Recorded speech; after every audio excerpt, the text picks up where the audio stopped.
தாய்லாந்துல ஒரு 11 புத்த துறவிகள் ஒரு பொண்ணு கூட உல்லாசமா இருந்திருக்காங்க. அப்படி உல்லாசமா இருக்கும் போது அந்த ஒரு பொண்ணு அதை வீடியோ எடுத்து அந்த 11 புத்த துறவிகளையுமே மிரட்டி இருக்காங்க. அதாவது அந்த ஒரு பெண் ஹனி டிராப் பண்ணிருக்காங்க. இது மூலியமா அவங்க 100 கோடிக்கு மேல பிளாக்மெயில் பண்ணி பணம் வாங்கியிருக்காங்க. இதுல என்ன ஹைலைட்னா அந்த 11 பேருமே புத்த துறவிகள். அதுதான் மக்களால ஏத்துக்கவே முடியல. இந்த துறவிங்களை நம்பி ஆயிரமா லட்சமா காசை கொண்ட கொடுத்தா ஏதாவது ஒரு நல்வழிக்கு இதை பயன்படுத்துவாங்க அப்படின்னு தான் மக்கள் அமௌண்ட்டை கொண்ட கொடுக்குறாங்க. ஆனா இந்த துறவிங்க இந்த காசை எதுக்கு பயன்படுத்திருக்கான்னு பாத்தீங்களா? ஒரு பொண்ணு கூட தனிமையில இருக்கிறதுக்கு 100 கோடிக்கு மேல அந்த பொண்ணு கிட்ட கொண்ட கொட்டியிருக்கானுங்க. அட பாவிகளா! புத்த துறவி அப்படிங்கிறவங்க எப்படி தெரியுமா இருக்கணும்? பொன், பொருள், மது, மாது அனைத்தையும் முற்றிலும் துறந்தவர்கள் தான் துறவிகள். இவர்களுக்கு மத்தியில சில ஈன பிறவிகள் மட்டும் வேடமிட்டு நான் தான் துறவி அப்படின்னு சொல்லிக்கொண்டு, நான் எல்லா துறவிகளையும் கூறவில்லை, நான் தான் துறவி என்று சில எச்சைகள் சொல்லிக் கொண்டு திரிகிறது. சில எச்சைகள் மட்டும்தான். அவங்க எல்லாம் பார்க்கும்போது நமக்கே கடுப்பாகுதுல.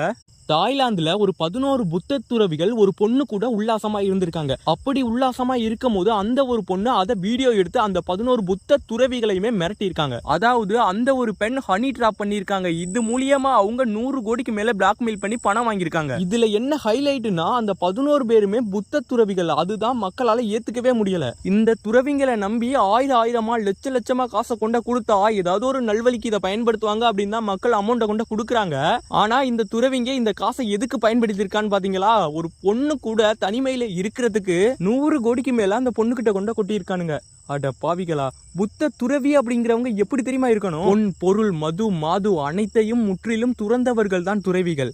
இவர்களுக்கு மத்தியில சில ஈன பிறவிகள் மட்டும் வேடமிட்டு நான் தான் துறவி அப்படின்னு சொல்லிக்கொண்டு, நான் எல்லா துறவிகளையும் கூறவில்லை, நான் தான் துறவி என்று சில எச்சைகள் சொல்லிக் கொண்டு திரிகிறது. சில எச்சைகள் மட்டும்தான்.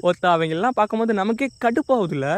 தாய்லாந்துல ஒரு 11 புத்த துறவிகள் ஒரு பொண்ணு கூட உல்லாசமா இருந்திருக்காங்க. அப்படி உல்லாசமா இருக்கும் போது அந்த ஒரு பொண்ணு அதை வீடியோ எடுத்து அந்த 11 புத்த துறவிகளையுமே மிரட்டி இருக்காங்க. அதாவது அந்த ஒரு பெண் ஹனி டிராப் பண்ணிருக்காங்க. இது மூலியமா அவங்க 100 கோடிக்கு மேல பிளாக்மெயில் பண்ணி பணம் வாங்கியிருக்காங்க. இதுல என்ன ஹைலைட்னா அந்த 11 பேருமே புத்த துறவிகள். அதுதான் மக்களால ஏத்துக்கவே முடியல. இந்த துறவிங்களை நம்பி ஆயிரமா லட்சமா காசை கொண்ட கொடுத்தா ஏதாவது ஒரு நல்வழிக்கு இதை பயன்படுத்துவாங்க அப்படின்னு தான் மக்கள் அமௌண்ட்டை கொண்ட கொடுக்குறாங்க. ஆனா இந்த துறவிங்க இந்த காசை எதுக்கு பயன்படுத்திருக்கான்னு பாத்தீங்களா? ஒரு பொண்ணு கூட தனிமையில இருக்கிறதுக்கு 100 கோடிக்கு மேல அந்த பொண்ணு கிட்ட கொண்ட கொட்டியிருக்கானுங்க. அட பாவிகளா! புத்த துறவி அப்படிங்கிறவங்க எப்படி தெரியுமா இருக்கணும்? பொன், பொருள், மது, மாது அனைத்தையும் முற்றிலும் துறந்தவர்கள் தான் துறவிகள். இவர்களுக்கு மத்தியில சில ஈன பிறவிகள் மட்டும் வேடமிட்டு நான் தான் துறவி அப்படின்னு சொல்லிக்கொண்டு, நான் எல்லா துறவிகளையும் கூறவில்லை, நான் தான் துறவி என்று சில எச்சைகள் சொல்லிக் கொண்டு திரிகிறது. சில எச்சைகள் மட்டும்தான்.